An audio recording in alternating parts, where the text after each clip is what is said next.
میں اسی لیے نمازی تمنا ہے کہ اس دنیا میں کوئی کام کر جاؤں، تمنا ہے کہ اس دنیا میں کوئی کام کر جاؤں، اگر کچھ ہو سکے تو خدمت اسلام کر جاؤں۔ میرے محترم بزرگوں دوستوں، میں یہاں خدمت اسلام کے لیے آیا ہوں، اور دنیا کے اندر آنا اللہ تبارک تعالیٰ نے ہر انسان کو صرف اسی لیے پیدا فرمایا کہ دنیا کے اندر جاؤ، کھاؤ، کماؤ اور ہماری معرفت حاصل کرو۔ ہم نے آپ حضرات کے سامنے آیت کریمہ تلاوت کی۔ جناب محمد رسول اللہ صلی اللہ علیہ وسلم کے دور میں مدینہ طیبہ کے اندر دو قسم کے لوگ تھے، ایک کو یہودی کہتے تھے، ایک کو منافق کہتے تھے، تیسرا طبقہ مسلمانوں کا طبقہ تھا۔ ایک مرتبہ منافق اور یہودی میں ایک بات پر جھگڑا ہو گیا، ایک چیز کے متعلق جھگڑا ہو گیا۔ منافق دعویٰ کرتا تھا کہ یہ سامان ہمارا ہے، یہودی دعویٰ کرتا تھا یہ سامان ہمارا ہے۔ یہودی نے کہا کہ چلو آقا مدنی کے دربار کے اندر چلتے ہیں، آقا جو فیصلہ کرتے ہیں وہ فیصلہ مجھے منظور ہے، آقا جو فیصلہ کر دیں گے وہ فیصلہ ہمیں منظور ہے۔ بات کو ہماری توجہ سے سنیے گا۔ کہہ کون رہا ہے؟ یہودی کہہ رہا ہے۔ کس سے کہہ رہا ہے؟ منافق سے کہہ رہا ہے۔ یہودی نے کہا کہ آقا جو فیصلہ کر دیں گے وہ فیصلہ ہمیں منظور ہے۔ وہ لوگ آقا مدنی کے دربار کے اندر پہنچے۔ منافق بہت خوش تھا کہ اللہ کے رسول جب ہمیں دیکھیں گے تو میں ظاہراً تو مسلمان ہوں، چہرے پر داڑھی ہے، سر پر عمامہ بندھا ہوا ہے، بدن پر کرتا ہے، آقا دیکھیں گے فوراً ہمارے حق میں فیصلہ کر دیں گے۔ لیکن یاد رکھیے گا، اللہ کے حبیب صلی اللہ علیہ وسلم کے فیصلے کے اندر لچک نہیں ہوتی تھی۔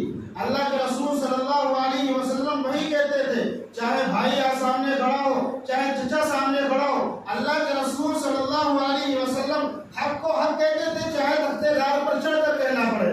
اللہ کے رسول صلی اللہ علیہ وسلم نے فیصلہ یہودی کے حق میں کر دیا۔ منافق کو بہت برا لگا، منافق کو بہت برا لگا، بڑی غصہ آئی کہ انہوں نے آپ کو ہماری ٹوپی نظر نہیں آئی، آپ کو ہمارا امامہ نظر نہیں آیا، آپ کو ہماری داڑھی نظر نہیں آئی، میں آپ کے پیچھے نمازیں پڑھتا ہوں یہ آپ کو نظر نہیں آیا۔ آپ نے یہودی کے حق میں فیصلہ کر دیا، جو دن رات آپ کو گالیاں دیتا ہے، جو اسلام کی جڑیں کاٹنے پر تلا ہوا ہے، آپ نے یہودی کے حق میں فیصلہ کر دیا۔ یہ منافق نے کہا میں محمد عربی کے فیصلے کو نہیں مانتا، چلیے میں عمر فاروق سے فیصلہ کراتا ہوں۔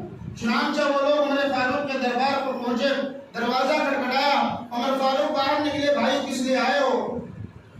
یہودی نے کہا کہ ہم نے ایک معاملے کے بارے میں محمد عربی سے فیصلہ کرا لیا تھا، محمد نے ہمارے حق میں فیصلہ کر دیا، اب یہ کہتا ہے کہ میں محمد کا فیصلہ نہیں مانتا ہوں، یہ آپ کے دربار میں آیا ہے کہ عمر فاروق سے فیصلہ کراؤں گا۔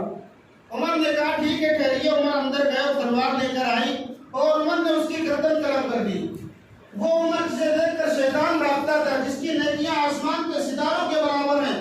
اللہ تبارک تعالیٰ نے آیت کا ایک ٹکڑا نازل فرمایا، فَلَا وَرَبِّكَ لَا يُؤْمِنُونَ حَتَّىٰ يُحَكِّمُوكَ، کہ قسم خدا کی وہ مومن نہیں ہے، قسم خدا کی وہ مومن نہیں ہے۔ میری بات کو توجہ سے سنیے گا۔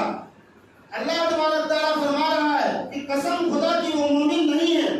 اور محترم بزرگوں دوستوں، وہ اللہ جس نے پوری انسانیت کو پیدا کیا، وہ اللہ جس نے آسمان اور زمین کو بنایا، اللہ تبارک تعالیٰ قسم کھا رہا ہے۔ اللہ کو قسم کھانے کی کیا ضرورت ہے؟ اللہ کو اصدق القائلین ہے، فمن اصدق من اللہ حدیثا، کہ اللہ آپ سچوں کے سچے ہیں، آپ کی زبان سچی، آپ کا کلام سچا، آپ سچوں کے سچے ہیں، آپ سچوں کے سچے سردار ہیں۔ لیکن اللہ تبارک تعالیٰ نے فرمایا فمن اصدق من اللہ حدیثا، نہیں مجھے قسم کھا کر اپنی بات کے اندر یہ وزن پیدا کرنا ہے، اپنے بندوں کو یہ یقین دلانا ہے کہ خبردار وہ آدمی اس وقت تک مومن نہیں ہو سکتا جب تک محمد رسول اللہ صلی اللہ علیہ وسلم جو دین دنیا کے اندر لے کر آئے ہیں، محمد نے جو فیصلہ کر دیا ہے، اس فیصلے کو تسلیم کر کے اپنی پیشانی کو محمد کے سامنے خم نہ کر دے، اس وقت تک اس کا ایمان معتبر نہیں ہے۔ آدمی حاجی ہو سکتا ہے، آدمی نمازی ہو سکتا ہے، آدمی روزے دار ہو سکتا ہے، لیکن اگر محمد کے فیصلے کی پیروی نہیں کرتا، محمد